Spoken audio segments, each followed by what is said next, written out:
7 days working days time ఏదైతే ఉన్నదో దాంట్లో అన్ని విలేజెస్లో కూడా మన ఎంక్వైరీ పార్ట్ ఏదైతే ఇన్ జనరల్గా చేస్తామో అదంతా కూడా కంప్లీట్ అయ్యేటట్టు మీరు ప్లాన్ చేసుకోవాలి. విత్ ప్లాన్ టు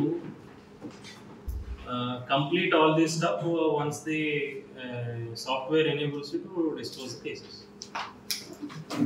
ఓకే, దాంట్లో ఎవరెవరికి ఏ మోడ్యూల్స్ వస్తాయి, ఎవరెవరు ఏ మోడ్యూల్స్ క్లియర్ చేయాలా అనేది ఇప్పుడు కొన్ని చేంజెస్ అయినాయి. డెలిగేషన్స్ ఆఫ్ పవర్స్ కూడా దానికి సంబంధించిన సర్క్యులర్ మీకు ఆల్రెడీ నిన్న వచ్చింది ఉంది, అది చూసుంటారు. But however just discussion sake already ఒక పీపీటీ లాంటి చిన్న తయారు చేసినాను. దీంట్లో ఏమైనా డౌట్స్ ఇంకేమైనా ఉన్నాయి అని అంటే మనం ఒకసారి ఇప్పుడు డిస్కస్ చేయొచ్చు. So that you know when the actual process starts ఈజియర్గా అవుతుంది.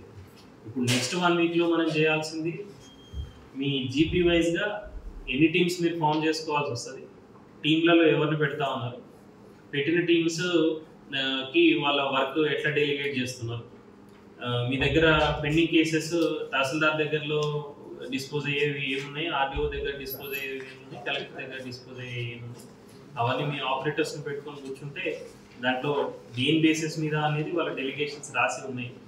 సో మన దగ్గర ఫర్ ఎగ్జాంపుల్ పీడీసీలు వారి TM33 ఏవైతే ఉన్నాయో మోస్ట్లీ పెండెన్సీ వాటిలోనే ఉంది.